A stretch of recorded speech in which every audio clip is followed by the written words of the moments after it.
자, 오늘 다윗의 시편 오늘 17편인데요. 여러분 오늘 그 다윗 시편의 17편 앞에 보면 다윗의 기도라고 나와 있어요. 다윗의 시편이 아니라 다윗의 기도라 이렇게 나와 있습니다. 좀 특별한 거다 이거죠. 이 기도라는 말이 히브리 말로 테필라 그래요. 테필라라고 하는데 시편이라고 하지 않고 왜 다윗의 기도라고 했을까? 오늘 본문 1절에 보면 여호와여 의의 호소를 들으소서 나의 울부짖음에 주의하소서 거짓되지 아니한 입술에서 나오는 나의 기도에 귀를 기울이소서. 나의 기도라는 말이 나오죠. 이게 다윗이 자기가 직접 하나님 앞에 기도했다는 사실을 밝혔기 때문에 이건 분명하게 다윗의 기도다 이렇게 이제 후대에 기록을 한 겁니다. 다윗이 뭐라고 기도하는가? 오늘 시편 17편이 크게 세 파트로 나눠져요. 1절서부터 5절까지는 다윗이 자신의 무죄를 하나님 앞에 호소하는 겁니다. 다윗의 시편 17편 역시도 다윗이 굉장히 궁박한 상황에서 쫓기는 상황에서 하나님 앞에 드린 기도입니다. 다윗이 제일 힘들 때가 사울 왕으로부터 모함을 받아서 사울 왕이 죽이려고 할 때 쫓겨다녔던 그 시기가 가장 힘든 시기였고요. 또 한 번이 여러분 아시다시피 압살롬의 반역. 그래서 압살롬이 자기를 죽이려고 할 때 자기 아들한테 쫓겨서 예루살렘을 포기하고 도망갔을 때 그때가 가장 힘들었을 때입니다. 그 두 가지 상황을 우리가 생각해 봤을 때 우리가 이 다윗의 기도를 조금 더 실감나게 이해할 수가 있어요. 다윗이 지금 어떤 상황인지를 알 수 있다는 거죠.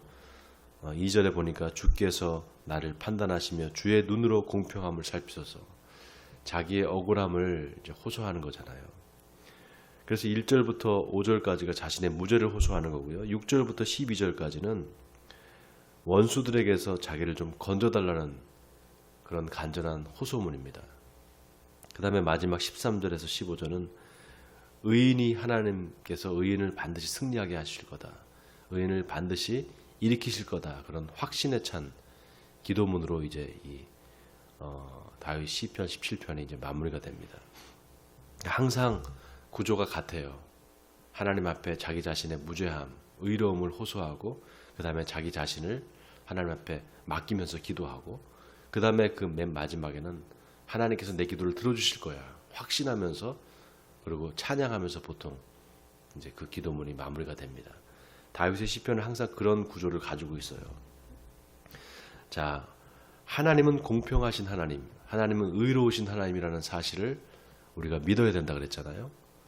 어제 제가 설교할 때도 하나님의 의로움을 믿어야 된다. 그래서 우리가 직접 원수 갚지 말고 하나님 앞에 그 원수 갚는 것을 맡게 된다 그랬잖아요. 그래서 하나님의 의는 하나님의 사랑과 정확하게 일치한다. 제가 그렇게 말씀드렸습니다. 성경이 그 하나님의 의와 하나님의 사랑 그거를 항상 균형 있게 우리에게 이야기해 줍니다. 예를 들면 이렇게 크게 나눠볼 수가 있어요. 구약 성경을 하나님의 공의 이렇게 볼 수 있고요. 신약 성경은 하나님의 사랑 이렇게 볼 수 있습니다. 그래서 하나님의 사랑과 하나님의 공의가 정확하게 하나로 일치되어 있는 것. 그게 바로 성경책이에요. 그러니까 우리가 성경을 볼 때 참 하나님은 사랑의 하나님이시구나. 그와 동시에 하나님은 공의의 하나님이구나. 이거를 성경에서 발견하면서 성경을 읽어야 돼요. 그게 그 두 기준입니다. 성경을 읽는 기준이에요. 자, 오늘 좀 구체적으로 보면 3절에 주께서 내 마음을 시험하시고 밤에 내게 오시어서 나를 감찰하셨으나 흠을 찾지 못하였사오니 내가 결심하고 입으로 범죄하지 아니하리이다. 하나님 앞에 입술로 범죄하지 않겠다. 이런 결심을 한 다윗의 지금 그 고백을 보세요, 여러분. 어떤 환경에 있어서도 그 하나님의 신실하심을 우리가 믿어야 된다 그랬잖아요. 그래서 입술로 범죄하지 않는 거 이게 참 중요합니다. 여러분 욥기를 보세요. 욥기를 보면 욥이 정말 억울한 고난을 당하잖아요. 아무런 잘못이 없는데 하나님 앞에 신실했던 그 욥이 사탄의 그 이간질에 엄청난 고난을 당한단 말이죠. 근데 욥이 입술로 범죄하지 않습니다. 심지어는 부인이 욥한테 그러잖아요. 당신이 믿는 그 하나님 저주하고 찾아서 나가 죽으라고. 하나님을 저주하고 나가 죽으라고 그런단 말이죠. 그런데 욥이 그 상황에서 뭐라고 얘기하는가 하면 우리가 하나님께 복을 받았는데 화도 받지 않겠느냐. 그렇게 말하면서 괜히 입술로 범죄하지 않고 하나님을 거기서 찬양을 합니다. 하나님께서 주신 이도 하나님이시오 가져가신 이도 하나님이시니 내가 하나님의 이름을 찬양합니다. 이렇게 말해요. 정말 놀라운 신앙 고백 아니겠습니까? 오늘 다윗도 그런 마음으로 지금 하나님을 찬양하고 있습니다. 내가 입술로 범죄하지 않겠습니다.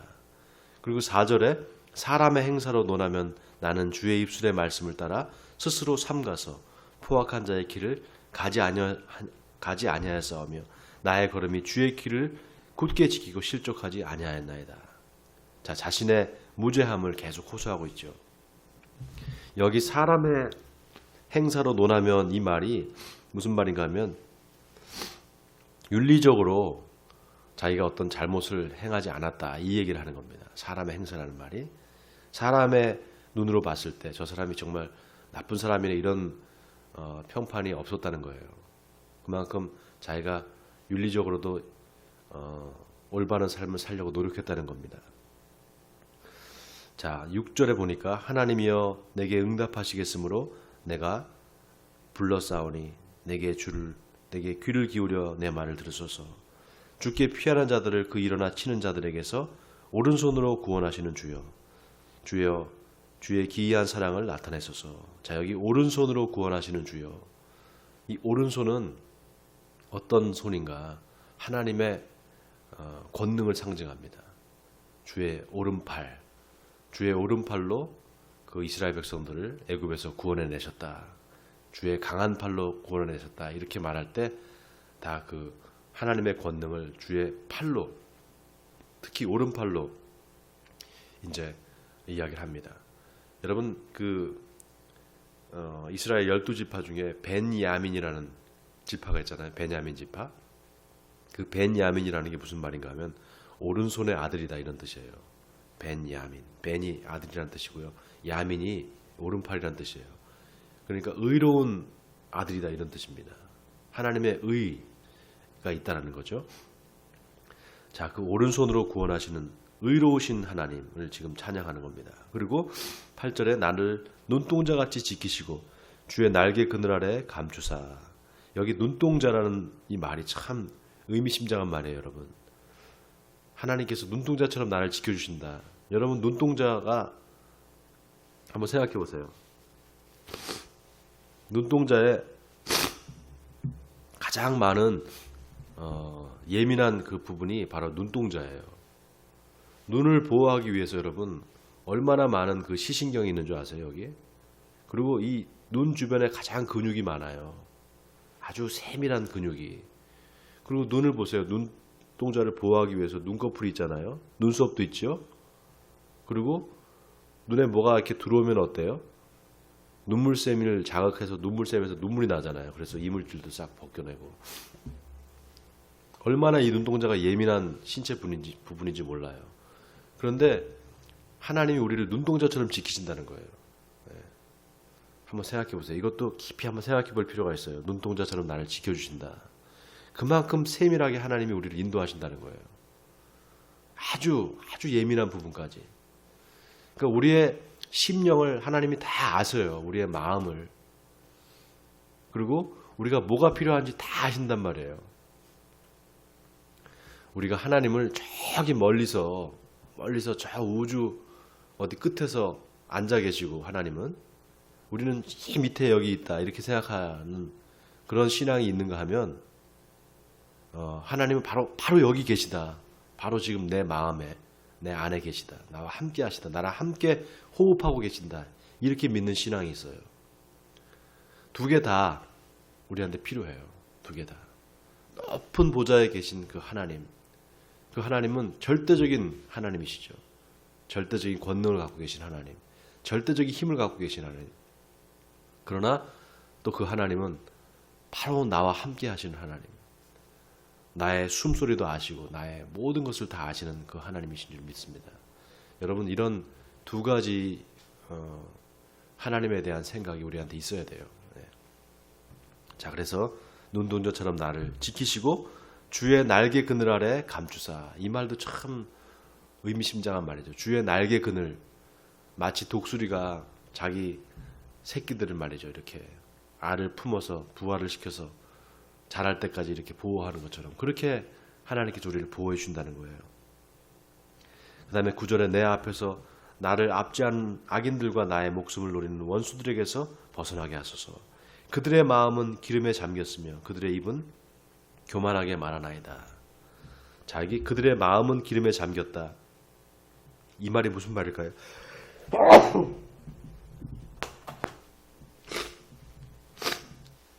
마음이 기름에 잠겼대요. 교만한 마음을 얘기하는 겁니다. 교만한 마음, 미끄러운 마음, 교만한 마음. 자, 그리고 입술로는 교만하게 말한다는 거예요. 하나님을 대적하는 사람들, 다윗을 죽이려고 하는 사람들, 그 사람들이 다 그렇게 교만한 사람들이라는 거죠. 이제 우리가 걸어가는 것을 그들이 애워싸서 노려보고 땅에 넘어뜨리려 하나이다. 그는 그 움킨 것을 찢으려 하는 사자 같으며 은밀한 곳에 엎드린 젊은 사자 같으니이다. 여호와여, 일어나 그를 대항하여 넘어뜨리시고 주의 칼로 악인에게서 나의 영혼을 구원하소서. 자, 이제 13절까지 봤는데 이제 여기까지는 원수들에 대해서 원수들에게서 자기를 건져달라는 호소문이죠. 그 다음에 자기 이제 14절 15절 이게 참 의미심장한 구절이에요. 여호와여, 이 세상에 살아있는 동안 그들의 분깃을 받은 사람들에게서 주의 손으로 나를 구하소서. 그들은 주의 제물로 배를 채우고 자녀로 만족하고 그들의 남은 산업을 그들의 어린 아이들에게 물려주는 자니이다. 자, 세상 사람들과 하나님을 믿는 사람들의 차이가 뭐냐? 바로 여기 있습니다. 세상 사람들은 그 자신들의 분깃을 하나님께서부터 내가 받았다 이렇게 생각하지 않습니다. 근데 지금 다윗은 뭐라고 얘기하는가 하면 세상 모든 사람들이 누리는 그 복, 잘 먹고 잘 살고 또 건강하게 살고 그런 모든 누리는 복이 다 하나님께서 주신 분깃이라는 거예요. 하나님께서 주신 복이라는 겁니다. 그 하나님께서 주신 분깃을 하나님을 믿는 사람들은 그것이 하나님께로부터 왔고 또 그것을 하나님을 위해서 써야 된다는 것을 안다는 거예요. 그런데 세상 사람들은 그렇지 않다는 거죠. 그게 하나님께로부터 왔다는 사실도 모르고 그리고 자기들이 잘나서 그렇게 그 복을 누린다고 생각하고 그리고 결국은 그 복을 자기 자식들한테 물려준다는 거예요. 그게 세상 사람들이라는 겁니다. 그런데 다윗은 지금 그렇게 생각하지 않는 거예요. 어떻게 생각하는가? 15절을 보세요. 나는 의로운 중에 주의 얼굴을 배우리니 깰 때에 주의 형상으로 만족하리이다. 이게 정말 여러분 정말 이 의미심장한 구절입니다. 이 구절이. 자, 여기 내가 깰 때 주의 형상에 만족하리이다. 이게 뭘 의미하는가 하면은요. 사람이 죽은 다음에 다시 부활할 거를 지금 내다보고 이 얘기를 하는 거예요. 다윗이. 내가 죽을 거지만 하나님 앞에서 다시 부활할 겁니다. 그 부활할 때 내가 주님의 형상을 볼 것입니다. 이게 내가 죽고 난 다음에 다시 부활하면 예수님을 내가 볼 것입니다. 이 말과 연결이 돼 있어요. 아주 깊은 영적인 의미가 있어요. 주의 형상, 바로 하나님의 형상을 내가 맞이하게 될 것입니다. 그러니까 나한테 있는 모든 이 분깃, 하나님께서 주신 이 복, 이 세상에서 살면서 있는 모든 복은 사실은 다 하나님께로부터 왔고 내가 하나님을 위해서 써야 될 것입니다. 이렇게 지금 얘기하고 있는 거예요. 그러니까 하나님의 말씀에 순종하는 삶을 살고 악인의 번영을 부러워하지 않고 오직 하나님의 말씀에 순종하는 삶을 살겠습니다. 그렇게 될 때 내가 의로움 가운데 하나님 앞에서 내가 의로움 가운데 바로 주님을 만나게 될 것입니다. 내가 죽어서 다시 부활하면 주님 앞에 서게 될 것일 때 그때 하나님께서 나를 의롭다 할 것입니다. 이런 뜻이에요. 저는 다윗의 이 기도가 참 내 기도가 됐으면 좋겠어요. 내 기도. 여러분 다윗 시편을 이렇게 쭉 읽으시면서 이 기도는 정말 내가 외우고 싶다. 내 기도였으면 좋겠다. 그런 것들을 하나 찾으세요. 그래서 외우시기 바라요. 제가 시편은 우리가 주로 시를 외우잖아요. 시편을 외워서 하나님 앞에 이렇게 올려드리는 그런 열심히 있었으면 좋겠어요. 여러분들한테. 그래서 오늘 제가 콧물이 너무 많이 나서 여기서 멈춰야 될 것 같아요. 자, 오늘 하루 여러분 이 말씀을 붙잡고 기도하시고 또 말씀을 붙잡고 씨름하시면서 오늘 하루를 하나님이 기쁘게 하는 삶을 사시는 여러분 되시기를 주님의 이름으로 간절히 축원드립니다.